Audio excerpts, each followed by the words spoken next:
우리가 지난 시간에 이제 나귀를 타고 예루살렘으로 향하는 예수님에 대해 나누었습니다. 예수님이 나귀를 타신 이유가 무엇입니까? 선지자 스가랴의 예언을 이루기 위함이다.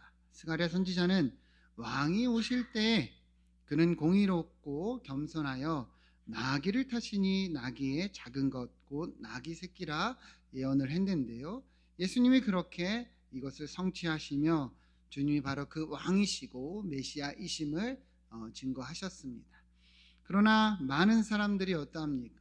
이 주님의 오심을 열렬히 환영했지만 그 환영하는 이유와 목적은 다 자기들의 이익을 위한 것이다. 그리하여 나중에 그 길이 다른 길임을 보고 주님을 어땠습니까? 십자가에 못 박으라, 모욕하고 침을 뱉고 그랬던 것이죠. 그래서 우리 믿음과 신앙도 돌아보자 했습니다. 이 시간에 우리도 예배하고 또 우리가 이 시간에 주님을 찬양하지만 무슨 이유로 무엇을 위해 예배하는가? 우리의 믿음과 신앙이 온전히 주님이 가신 그 길을 바라보고 또한 따라갈 수 있기를 그렇게 소망합니다.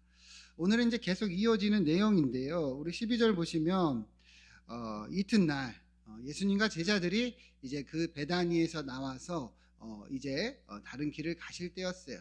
예수님께서 이때 어땠다 말씀하십니까? 시장하셨다. 이제 배가 고프셨던 거예요. 예수님도 완전한 인간의 몸을 입고 오셨기 때문에 이렇게 육신의 배고픔을 느끼셨던 거죠. 그래서 배가 고프셔가지고 이제 주변의 이 모습들을 살펴보신 것 같아요. 그런데 13절을 보니까 저 멀리서 잎사귀가 있는 한 무화과 나무를 주님께서 보셨습니다. 그래서 이제 그 나무에 무엇이 있을까 해서 이래 찾아봤는데 이 나무에 찾아보니까 잎사귀 외에는 다른 것이 있다고 합니까? 없다고 합니까? 없었더라 이렇게 얘기를 합니다. 그러니까 주님은 이 무화과 나무를 보면서 열매가 있기를 바랬는데 이러한 열매를 찾을 수가 없었던 것이죠. 근데 이제 13절 끝에 보면 본문이 뭐라고 얘기를 하느냐? 이는 무화과 때가 아님이라 이렇게 얘기를 하는데요. 그래서 13절의 이 내용이 뭔가 좀 이해가 되지 않는 부분이 생기는 거죠. 무화과 때가 아닌데 예수님이 무화과를 찾은 것처럼 보이기 때문인데요. 이 의미는 이제 그러한 것은 아니고 배경이 있는데 이스라엘과 같은 이 중동 기후에는 이제 무화과가 보통 1년에 3번 이제 열매를 맺는다고 합니다. 그래서 처음에 열리는 게 3에서 4월경에 한번 열리고 그 다음에 이제 6월쯤에 열리고 그 다음에 이제 8월에서 10월경에 열리는데 이 무화과 나무가 이제 처음에는 이제 아직 설익은 그런 작은 열매가 3, 4월경에 맺었다가 그 이후에 두 번째, 세 번째 열릴 때 이제 잘 익고 크기가 큰 이제 무화과가 열리는 건데요. 그래서 이제 3, 4월 경에 있는 이제 무화과 나무는 그 열매는 보통 이제 수확을 잘 하지 않았습니다. 그래서 아직 무화과 때가 아니라고 이야기하는 것은 이제 그것을 의미하는 건데요. 근데 오늘 본문에서 예수님이 찾으신 것은 이제 이때가 6월절, 4월경이기 때문에 아직 설익은 무화과 나무 열매가 있을 것이라 무화과가 있을 것이라 이제 생각을 하고 이제 주님께서 찾으셨다는 거예요. 여러분 이해가 되십니까? 설익은 열매라도 분명히 있을 것이다 하고 주님이 찾으셨는데 그런 열매는 없었다는 것이죠. 그리고 이제 이 본문에서 이제 의미하는 것이 이제 무엇이냐? 예수님께서 배가 고프셨어요. 시장하셨어요. 그래서 주변에 무엇이 있는지 둘러보셨는데 멀리서부터 이 무화과 나무가 보였단 말이죠. 그죠? 그러니까 멀리서부터 보였다. 잎사귀가 보였다는 것은 이 무화과 나무는 그처럼 멀리서 봐도 보일 것처럼 이 잎사귀가 무성했다는 거예요. 잎사귀가 무성한 나무였다는 거죠.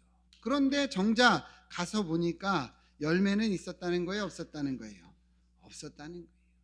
겉으로 볼 때는 누가 봐도 열매가 있을 것처럼 보이는 아주 잎사귀가 무성한 무화과 나무였지만 정작 그 속에는 열매가 없었다는 것이죠. 그래서 주님께서 뭐라 하시냐 14절을 보시면 예수님이 나무에게 말씀하여 이르시되 이제부터 영원토록 사람이 내게서 열매를 따먹지 못하리라. 그리하여 제자들이 이를 듣더라. 이렇게 말씀합니다. 그러니까 예수님께서 이 나무를 책망하시며 이렇게 말씀하신 거죠. 이제는 너한테서 열매를 따먹지 못할 것이야. 이렇게 심판을 하셨다는 것이죠. 그래서 어떤 분들은 이 내용을 어려워합니다. 아니 그래도 나무를 향해서 이러한 책망을 하는 게 옳으냐. 여러분 혹시 주변에서 지나가시다가 아니면 농부가 나무를 향해서 책망하거나 심판을 하는 경우를 본 적이 있습니까? 그런 적 없죠. 나무는 어때요?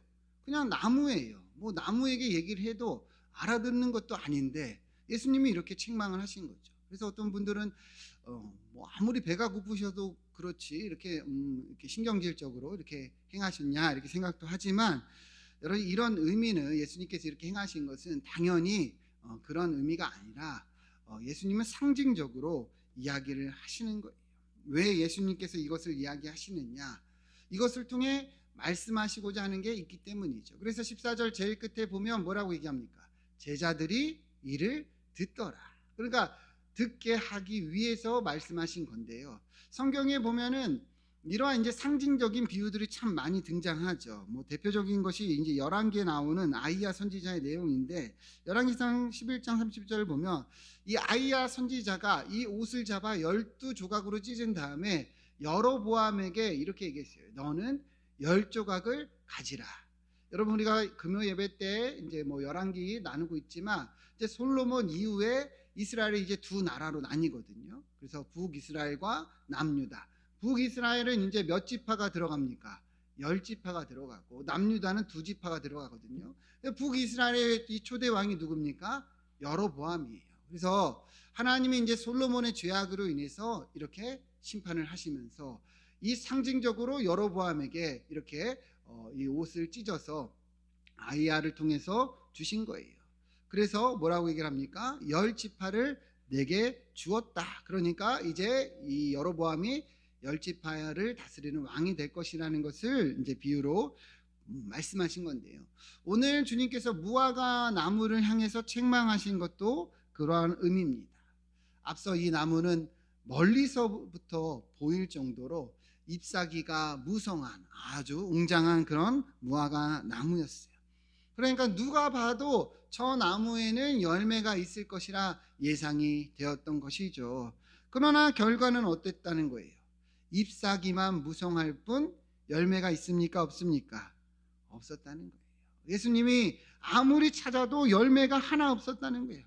겉으로 볼 때는 화려하고 웅장하고 그렇게 무성해 보이지만 그러나 열매는 없었다는 것이죠. 이것이 지금 누구를 가리키는 거냐? 무엇을 상징하는 것이냐? 바로 이스라엘의 모습을 말씀하시는 거예요. 겉으로는 하나님을 향한 열심과 열정이 대단합니다. 아주 경건적으로 뛰어나고 그렇게 열정을 다하지만 하나님이 정말 진정 바라시는 열매는 그들의 삶에 없었다는 것이죠. 하나님이 정말 바라시는 이 중심, 마음, 그것은 없었다는 거예요. 그래서 예수님은 이 무성한 무화과 나무를 빗대어서 이렇게 말씀하신 겁니다. 그래서 바로 이어지는 내용이 그러한 이스라엘의 모습이에요. 15절 보시면 그들이 이제 그 일을 겪은 후에 예루살렘에 들어갔어요. 예루살렘에 들어가서 성전에 갔더니 이 성전에서 어떤 일이 있느냐, 매매하는 자들, 비둘기 바꾸는 자들, 돈 바꾸는 자들이 있는 거예요. 그래서 예수님께서 그것들을 다 내쫓으시고 다 이 의자를 둘러 엎으시고 그러면서 뭐라고 말씀하십니까? 아무나 물건을 가지고 성전 안으로 지나다님을 허락하지 아니하셨다, 이렇게 이야기를 하고 있습니다. 예수님께서 지금 성전에 들어가서 어떻게 하신 거예요? 다 뒤엎으셨어요. 뒤집어 엎었어요. 장사하는 자들, 이 돈을 바꾸는 자들을 다 둘러 엎으시면서 아무도 다니지 못하게 한 거예요. 왜 그러한가? 이 성전의 모습이 바로 앞선 잎사귀만 무성한 무화과 나무와 같은 그런 모습이었기 때문이죠. 많은 제사들이 드려져요. 많은 예배가 드려져요. 그러나 하나님이 바라시는 그러한 열매는 없었다는 거예요.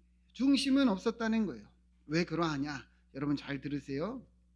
당시에 이스라엘 성전은 제사를 드리러 오는 많은 사람들로 인해서 엄청 붐볐습니다. 특히 6월절이 되면은 더더욱 그러했는데요. 여러분들 제사를 드리려면 무엇이 있어야 됩니까? 당연히 제물이 있어야 되죠. 소나 양이나 그 외에 뭐 비둘기라도, 하다못해 돈이 없으면 고운 가루라도 있어야 됐습니다. 근데 유대인들이 다 이 예루살렘 근처에만 사는 것이 아니죠. 우리가 앞서도 보았지만 이스라엘이 이 구약 시대 때 이제 하나님의 심판을 받아가지고 여러 나라로 이제 포로로 끌려가고 흩어짐을 당합니다. 그래서 이 유대 지역뿐만 아니라 뭐 그리스, 로마, 시리아 여러 곳에서 흩어져서 이 디아스포라 유대인들이 많이 있었어요. 근데 이들도 이 6월절이 되면 이제 와서 제사를 지낸단 말이에요. 근데 그 멀리서부터 오는데 여러분 이 가축을 데리고 올 수가 있습니까? 없습니까? 없어요. 쉽지가 않아요. 정작 데리고 온다 해도 이 율법으로 보면 흠이 있는 짐승은 드릴 수가 없으니까 데리고 오다가 조금이라도 상하면 또 바칠 수가 없는 거예요. 그러니까 이제 이 많은 디아스포라 유대인들이 어떻게 하느냐, 성전에 와서 이 성전 주변에서 짐승을 구한 거예요. 제물을 구한 거예요. 그런데 여기에 이제 이 유대인들이 이권이 개입되어 있던 것이죠. 특히나 이 제사장들의 이권이 개입되어서 이러한 이 제물을 파는 이 자리를 누구에게 준 거예요? 자기들의 가족, 지인들에게 주면서 자기들의 이 폭리를 취한 것입니다. 특히 자기들이 파는 가축이 아니면 제사를 안 받아주면서 흠이 있다고 이렇게 지적하면서 그렇게 이 성전을 이용해서 자기들의 이 욕심을 채웠던 것이죠. 그래서 이 유대 학자 요세푸스가 쓴 책에 따르면 6월절에 제물로 드려진 양의 수가 양만 25만 5천 마리 정도 된다고 합니다. 25만이에요. 그러니까 얼마나 많은 제사가 계속 행해졌는지 알 수 있죠. 얼마나 그만큼 이 제사장들이 그것을 통해서 자기들의 이익을 취했는지 알 수 있죠. 그러니까 어때요? 많은 제사는 드려져요. 잎사귀는 너무도 무성합니다. 그러나 이 모든 것이 하나님을 향하고 있느냐? 그렇지가 않은 것이죠. 열매가 없는 이 무화과 나무와 같았다는 거예요. 그래서 주님께서 이 나무를 향해서 무섭게 책망하시고 심판하셨던 거예요. 그래서 주님께서 이 예루살렘에 들어가셔서 성전에서 장사하는 자들을 다 내쫓고 상을 뒤엎고 그리고 그들을 나무라신 것이죠. 요한복음을 보면 이 내용이 더 자세히 기록이 되어 있는데요. 15절 보면 노끈으로 채찍을 만드사 양이나 소를 다 성전에서 내쫓으시고 돈 바꾸는 사람들의 돈을 쏟으시고 상을 엎으시고 비둘기 파는 사람들에게 이르시되 이것을 여기서 가져가라. 내 아버지의 집으로 장사하는 집을 만들지 말라. 주님의 진노와 주님의 이 분노가 얼마나 대단했는지 다 보여지는 것이죠. 주님께서 노끈으로 채찍을 만들어서 다 뒤엎었다는 거예요. 그러면서 내 아버지의 집을 장사하는 집으로 만들지 말라. 하나님의 성전을 너희들의 욕심으로 바꾸지 말라는 거죠. 그렇게 이용하지 말라는 거예요. 여러분, 성전은 원래 어떠한 모습이어야 합니까? 성전은 원래 어떤 모습이에요? 주님이 임재하시는 곳이고 거룩하고 공의로운 장소이지요. 역대하 5장 14절 말씀 같이 한번 읽어보겠습니다. 시작. 제사장들이 그 구름으로 말미암아 능히 서서 섬기지 못하였으니 이는 여호와의 영광이 하나님의 전에 가득함이었더라. 아멘. 성전은 하나님이 거하시는 처소입니다.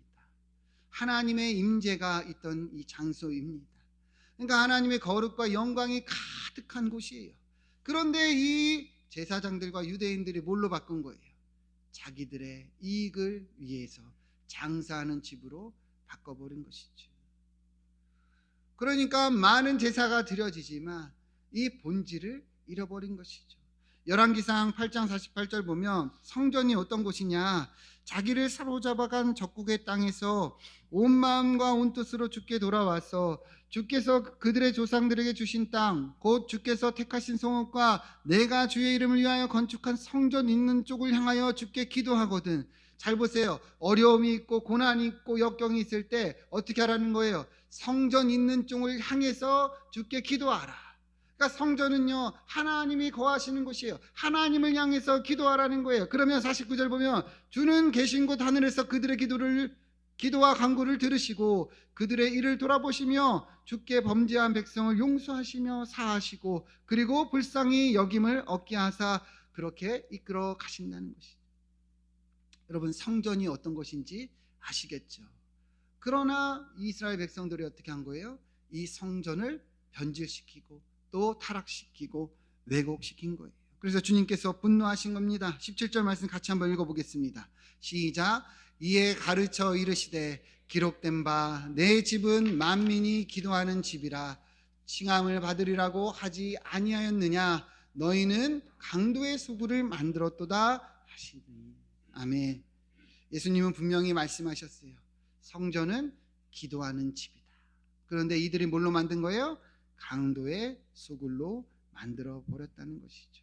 그래서 예수님은 이 무화과 나무를 빗대어 말씀하시고 또 이 성전에서 장사하는 자들의 상을 엎으시며 또한 이러한 말씀을 하고 계신 것입니다.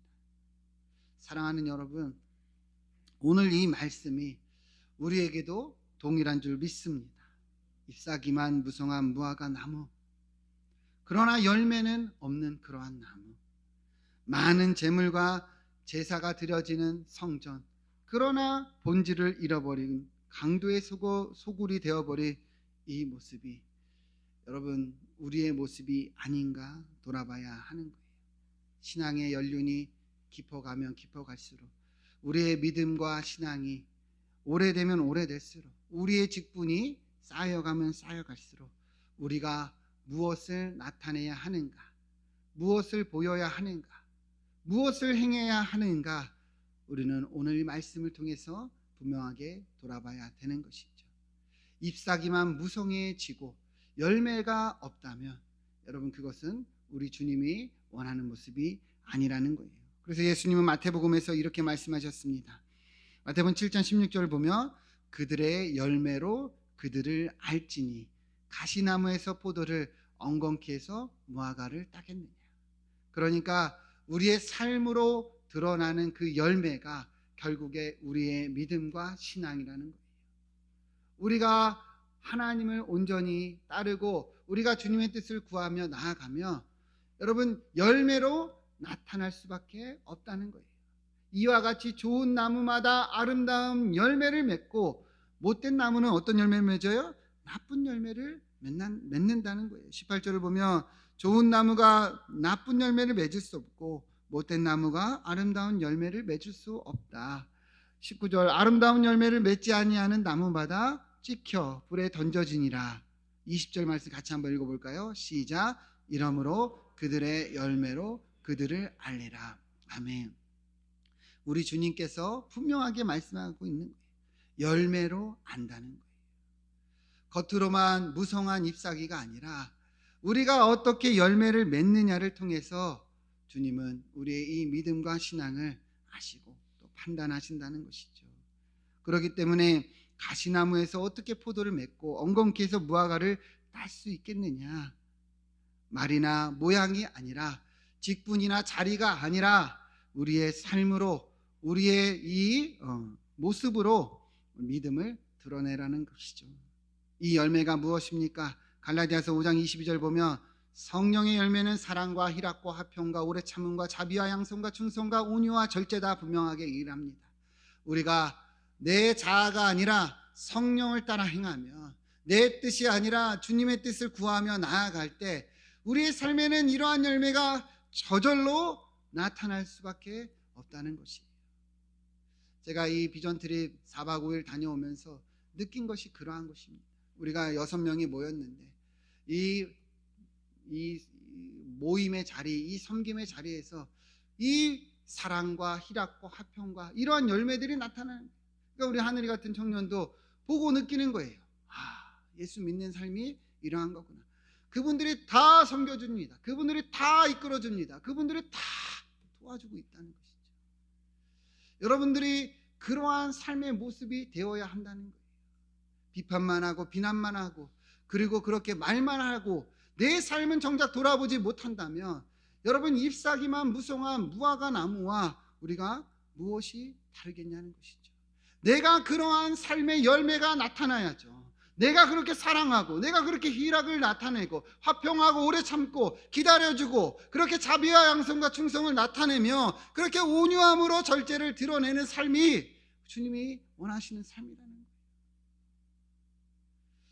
에베소서 2장 10절 보면 여러분 우리 주님이 우리를 왜 만드셨다고 얘기를 합니까? 예수 안에서 선한 일을 위하여 지으심을 받았다. 우리는 선한 일을 위해서 부르심을 받은 거예요. 그래서 하나님이 예비하시고 그 가운데 행하게 하기 위해서 불러주셨다는 것이죠. 여러분 우리의 믿음이 무엇입니까? 우리의 신앙이 무엇입니까? 오늘 말씀을 보면서 분명히 우리가 알기를 축원드립니다. 우리는 열매로 나타내는 자들입니다. 우리는 열매로 드러내는 자들입니다. 우리의 신앙과 믿음이 주의 뜻을 구하고 나아갈 때 이 열매는 저절로 드러나게 되어 있다는 것이죠. 여러분 그러한 은혜와 축복이 있기를 축원드립니다. 우리가 이제 새생명 축제를 앞두고 있습니다. 여러분 앞서 제가 광고도 했지만 우리가 예배 전에 나와서 기도하자 했습니다. 여러분 어떻게 기도해야 될까요?